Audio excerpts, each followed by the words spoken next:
Florida State still has several recruits left on the board for the class of 2026.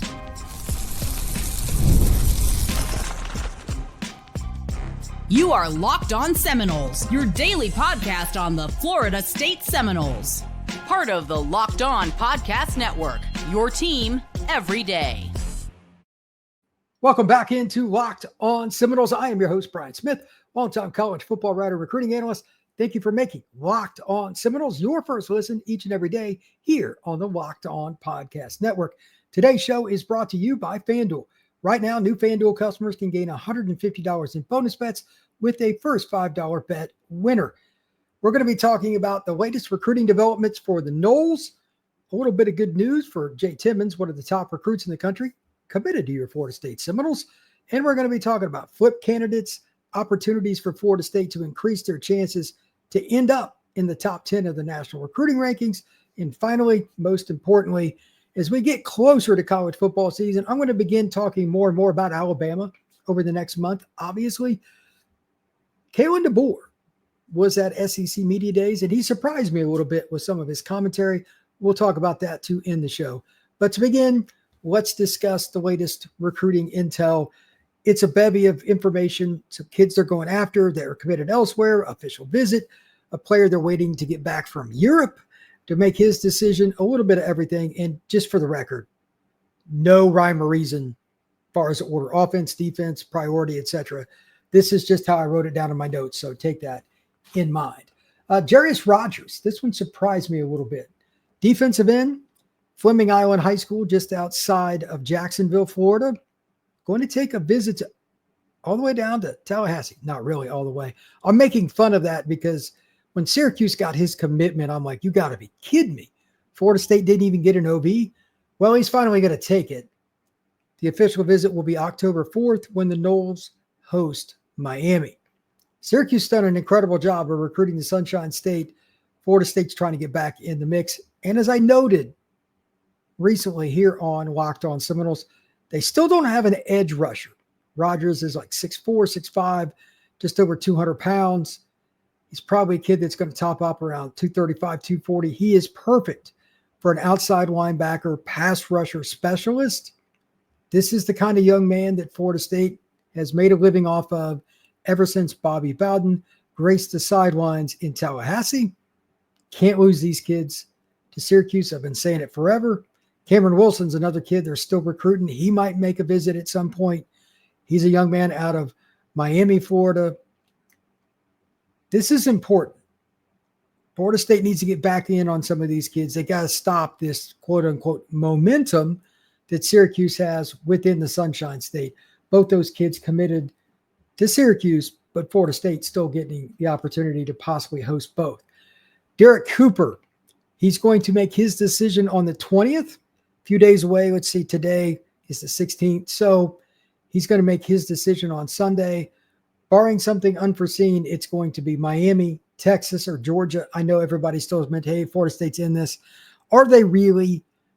I've spoken to multiple sources. Not one person that I know thinks Florida State is a viable option. Not that he doesn't like Florida State, but the elite running back out of Chaminade Madonna, at the end of the day, he's not going to commit to the Noles, barring just like something earth-shattering, surprising. It's going to be Miami, Georgia, or Texas, with the latter right now being the most likely.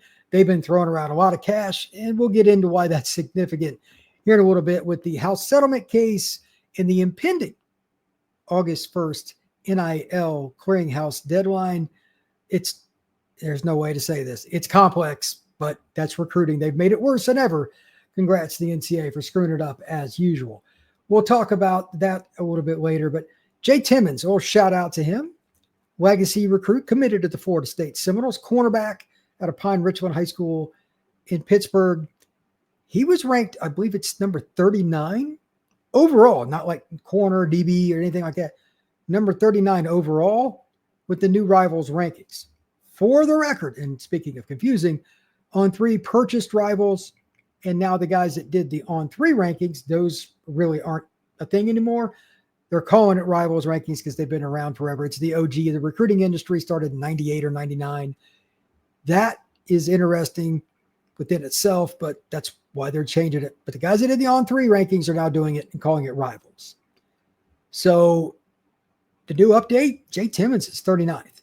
The Noles, along with Notre Dame, are the only two schools to have guys ranked in the top 40 in the nation, multiple DBs committed to one school. Florida State, Notre Dame, pretty good territory. If you're in the top 100, it's good. But Chauncey Cannon's up there pretty high. Florida State's they're in a great spot. DB, like you would expect Surtain to do well. You would expect Evan Cooper to do well, etc.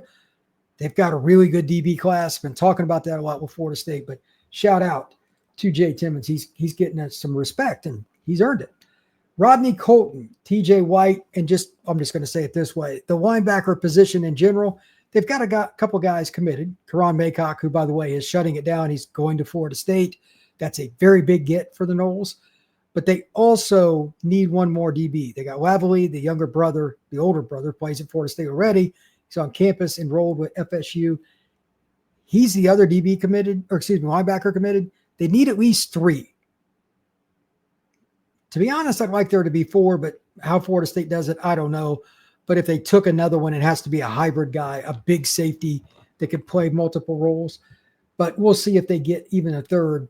Rodney Colton, the kid that just recently committed to Colorado. A lot of you that were on my live show the other day were really angry, not just mad, really angry about Colton picking Colorado, calling out Coach Pat. But TJ White's another kid. He committed to Tennessee. He's out of Mississippi. Florida State was in it with him, but I don't think they ever led. Another inside linebacker, really good player, national recruit. There's some other guys too, and right now it's as good as any a time to mention the following. While I mentioned some guys are trying to flip, get back in on, or adding players, I can assure you that going into the season, college football starts a little later than high school. 15th of August all the way through the end of the high school season, we're going to see some new names. I don't know who they're going to be. Just as a reminder, Florida State staff, that's the one thing under Norvell he's been very consistent with. They go out, they do their own evaluations, they recruit kids that they like on film, and they see in person. There's going to be some new names. Maybe one of them will be a linebacker. I'm sure that's one of the priorities for Florida State. Speaking of, one other guy to mention, what I've heard from multiple sources kind of goes with what's being reported on various Florida State sites as well. DQ Forkba, inside linebacker at IMG Academy. He's a young man that played a pass rusher role when he was in Georgia. He was at a program that was really good in Gwinnett County, transferred to IMG to act, this no joke, to have a better chance. Like they had 2 really good linebackers where he was. He's got a better chance to play at IMG. That's pretty rare. But now he's being recruited nationally. Florida, Florida State, Michigan are probably the final 3. It looked like he was going to make a decision. He backed up the date. Doesn't know when it's going to be. From what I'm told, this could drive itself into the season. He's been to Florida State multiple times. He's a thumper. He's 6'1", powerhouse. For those of you on YouTube, the thumbnail, the picture that I have for today's show, that is DQ Forkba.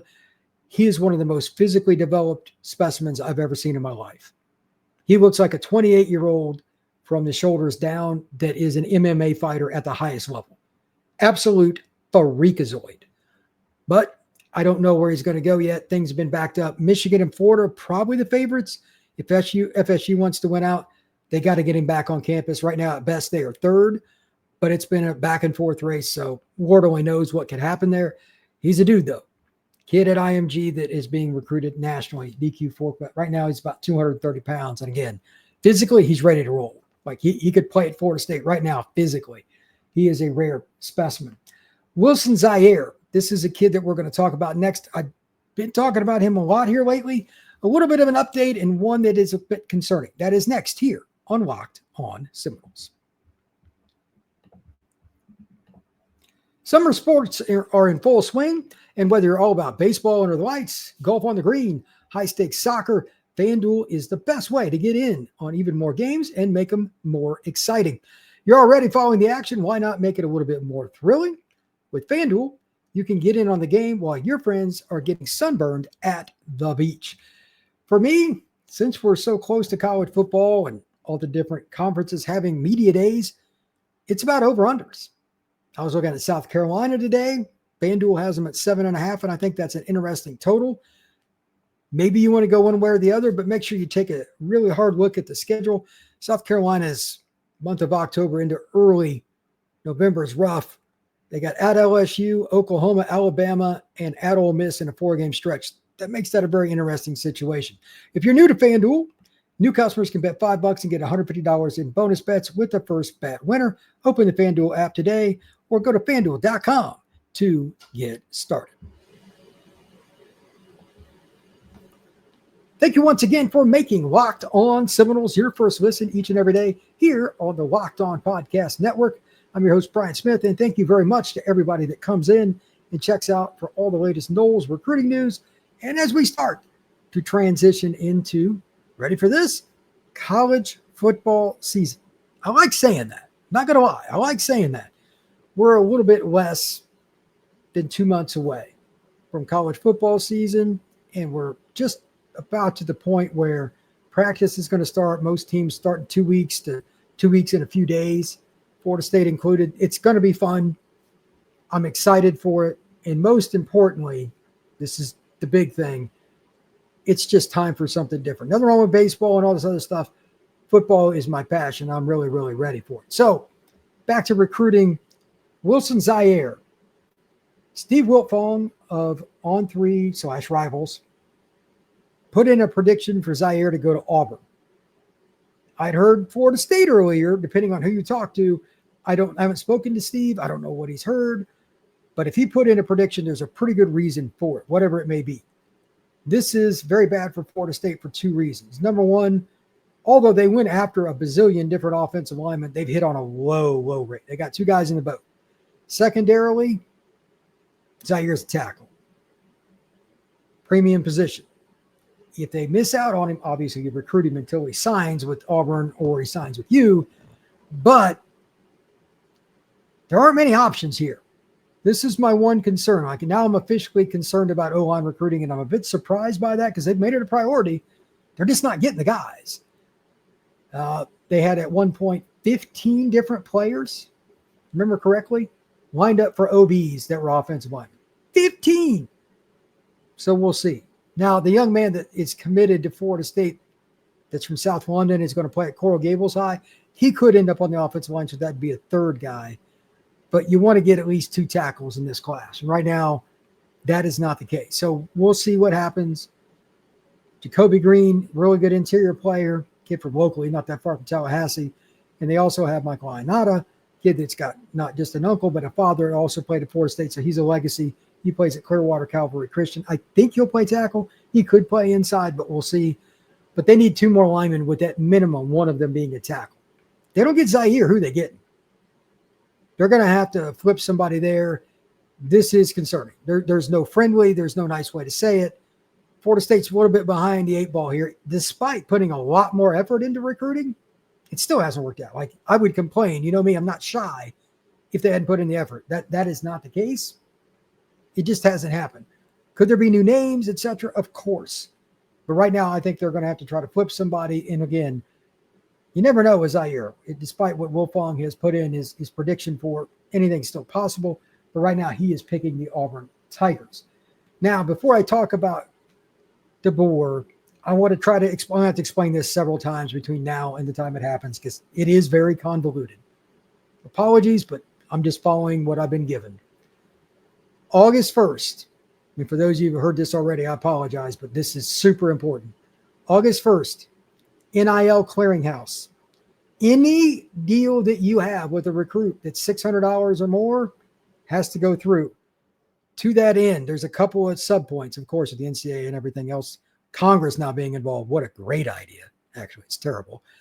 With all of that together, they want the deals with the outside, keyword, outside sources, meaning the collectives, those deals to count towards the $20.5 million from the House settlement. From what I've been told, the vast majority of schools are basically flipping the middle finger to that. I'm seeing a bazillion lawsuits getting ready to be filed, and I'm being kind. Here's why. Number one, they don't belong to the university. If the kid wants to make a deal with somebody outside the institution, how can you count that against 20.5? The schools can argue that. That's A. And B, the kids can argue against it. I shouldn't be held accountable. And C, you're going to get into state rights, what they can or can't do in certain states. And then D, you've got a lot of lawyers looking to make some money. What does that all equal? Lawsuits. As soon as this NIL clearinghouse gets these deals come in, the first one that gets reneged or says, nope, you can't do this, the money's too much, whatever reason, that'll just be step one of the lawsuits beginning. 2 points to it. Number one, there'll be some kids for whatever reason, they actually might be right. There might be some ridiculousness where a kid might get mad at his school because they're not getting it done fast enough, which I hope they don't do that regardless of who it is. This is going to be more on the administrative side, meaning not Florida State or the schools. It's going to be the clearinghouse. How quickly do they get them done? You could see some kids renege on their decisions and take somebody else's deal somewhere else. But that's going to leave up opportunities for kids to change schools. And we were just talking about Florida State possibly flipping linemen, linebackers, etc. Who knows? Who knows where this is going to go? But again, lock, stock, and barrel. Guarantee you there will be several lawsuits coming. You are not going to tell people, again, who do not represent Florida State as an employee, work in the athletic department, they're not a coach, any of that stuff. They're a collective that just has the interest of Florida State, or a booster who, again, has an interest of Florida State, or insert said school, and tell them they can't give a kid money. And this whole idea that the NCAA is going to set numbers for what a kid can make for any given deal, it's going to get sued to death. It is going to dominate the news in the first couple of weeks of August and probably for quite a while. Just get ready to be confused, because not everybody that I've read information about is as schooled on it as I am. And I'm not saying I'm an expert, but I've got a pretty good baseline of it. You're going to see some convoluted stories. Just be prepared for that. When we come back, it's going to be time to talk a little Alabama. What should Florida State expect in that first game? I learned a little bit today from what Kalen DeBoer had to say at SEC Media Days. That is next here on Locked On Seminoles.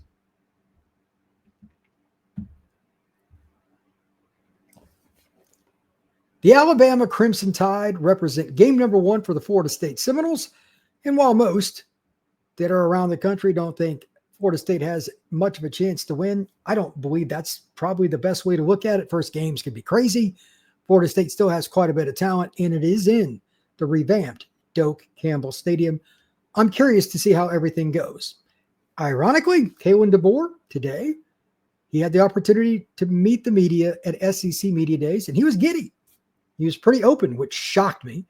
He's not exactly the easiest guy to get information out of his office and staff in general. I can tell you from some people that have been trying to cover Bama. I do not. But with that being said, a couple of notes.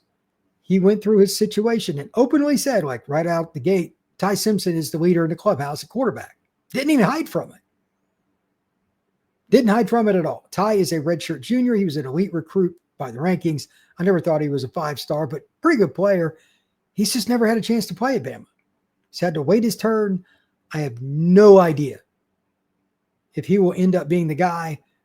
But again, the keynote here is, and the most important thing, Ty Simpson is the leader in the clubhouse. I'm not going to jump into the other quarterbacks yet. One's a true freshman. He was National Player of the Year by some people out of Duncanville, Keelan Russell. But the other kid's a transfer that came with that staff from Washington. Really good athlete, big body guy, 6'5", 6'6", 230 pounds, all that stuff. We're going to have to wait and see what we get out of fall camp. I'm just glad that DeBoer, and good for him for this, by the way, saying this is my leader in the clubhouse to be the quarterback. Do I think Simpson's a great player? No. Do I think he's going to be at least somewhat ready? Sure. He went through the system last year. He's a fourth-year junior. He's got a pretty decent arm. He had an okay spring game. Like, there's just nothing about him, though, that I think is quote-unquote elite. What is elite are the receivers for Alabama, though. If he plays within himself, and maybe that's what they're thinking, they're going to win 8 games just by showing up, because their defense will be lights out in terms of talent for the most part, and they really have one of the best offensive tackles in college football in Caden Proctor. He had him at SEC Media Days, and good for that kid. He's got a 3.7 GPA, and he's on track to graduate in December. So he's a mature young man, got a long future ahead of him in the National Football League. I'm curious to see how everything comes together. But again, DeBoer was super positive, like way more than what I would have normally expected him to be. Now, Florida State, and I'll probably talk about this more tomorrow. A lot of the comments here lately have been about Thomas Castellanos and his statements about Alabama and stuff.